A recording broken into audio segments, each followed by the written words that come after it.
अस्सलाम वालेकुम dear students, उम्मीद है आप सब ठीक होंगे। मेरा नाम है वकार अहमद और मैं अपने चैनल मैथ की दुनिया में आपसे मुखातिब हूँ। मेरे इस चैनल में आपको क्लास 9 के मैथ्स के सारे चैप्टर्स मुकम्मल फॉर्म में मिलेंगे इंशाल्लाह। तो अगर आप इस चैनल को ज्वाइन करोगे तो मुझे उम्मीद है कि ये आपके लिए बहुत फ़ायदेमंद होगा और आने वाले एग्ज़ाम में आपकी परफॉर्मेंस बेहतरीन होगी। तो चलिए स्टार्ट करते हैं। आज हम स्टार्ट करेंगे एक्सरसाइज 1.6 का क्वेश्चन नंबर 2 और क्वेश्चन नंबर 2 में आज पार्ट 2 सॉल्व करेंगे। क्वेश्चन नंबर 2 है solve the following system of linear equations using Cramer rules. तो क्रैमर रूल से इन इक्वेशंस को हमने सॉल्व करना है, x और y की वैल्यूज फाइंड करनी है। तो सबसे पहले सॉल्यूशन में हम इन दोनों इक्वेशंस को एक बार दोबारा लिख लेते हैं। 4x plus 3y equal to -2 और x minus 2y equal to 5। अब इन दोनों इक्वेशंस को हम मैट्रिसेस के फॉर्म में लिखते हैं। तो मैट्रिसेस के फॉर्म में लिखने का तरीका यह है कि हम पहले मैट्रिक्स में वेरिएबल के कोफिशिएंट्स को लिखेंगे। तो इस x का जो कोफिशिएंट है वो 4 हम यहाँ पे लिखेंगे, y का जो कोफिशिएंट है वो 3 है वो यहाँ पे हम लिखेंगे, यहाँ पे x का कोफिशिएंट 1 है वो यहाँ लिखेंगे और y का कोफिशिएंट -2 है वो यहाँ पे लिखेंगे।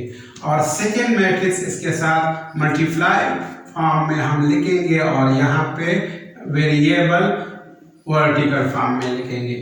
अब इसके बाद इक्वल का निशान आएगा और इक्वल के निशान के राइट हैंड साइड पे हम कांस्टेंट वैल्यूज को लिखेंगे -2 और 5।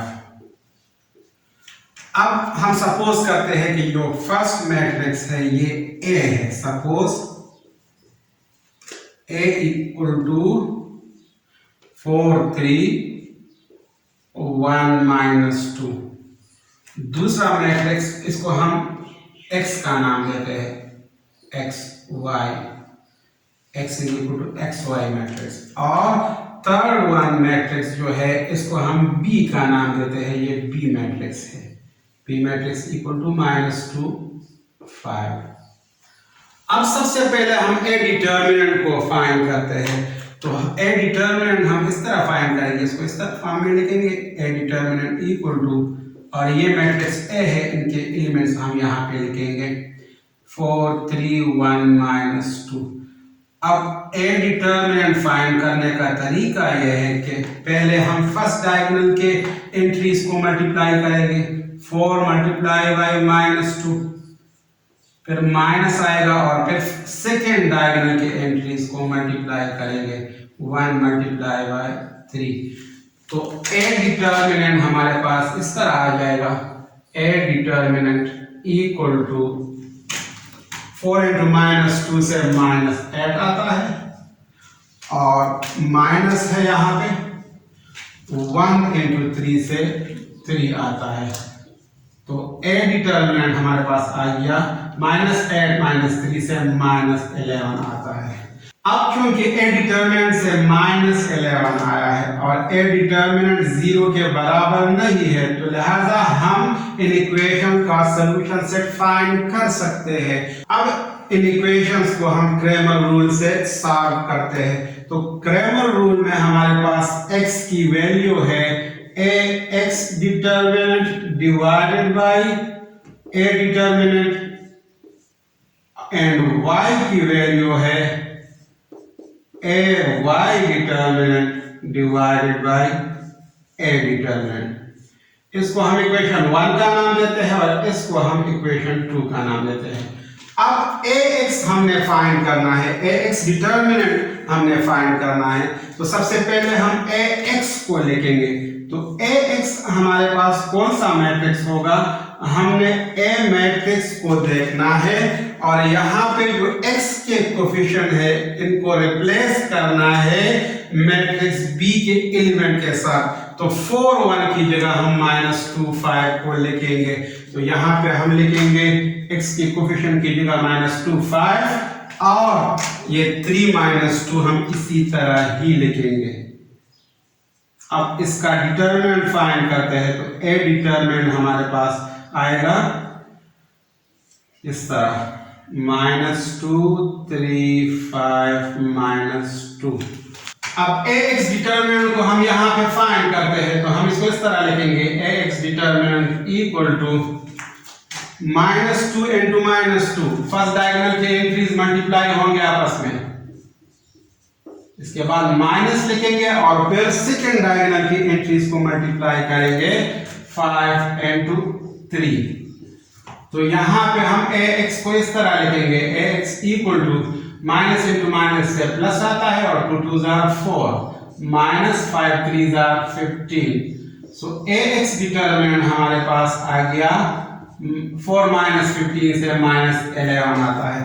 अब इन दोनों वैल्यूज को हम इक्वेशन 1 में पुट करते हैं ताकि x की वैल्यू हम फाइंड कर सके। तो यहाँ पे हम लिखेंगे पुटिंग वैल्यूज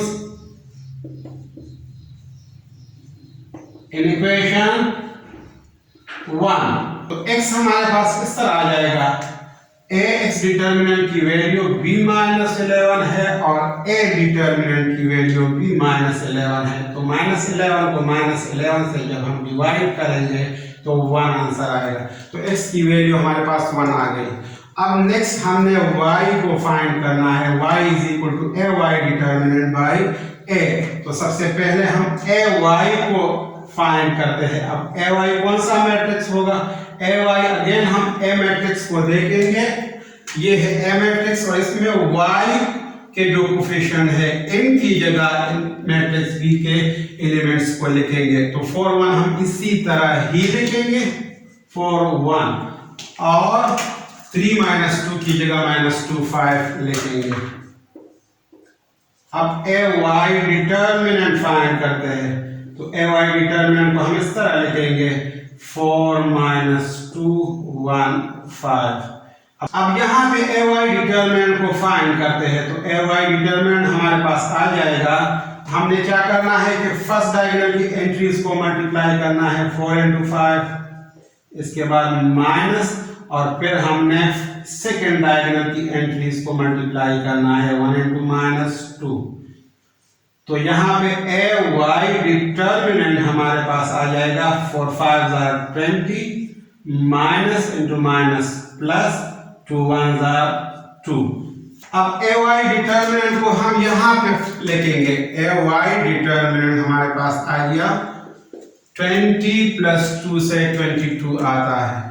तो अब हमने क्या करना है, y की वैल्यू को फाइंड करना है। तो यहाँ पे इस इक्वेशन 2 में दोनों वैल्यूज पुट करेंगे। तो यहाँ पे हम लिखेंगे putting values in equation 2 to find the value of y, equation 2।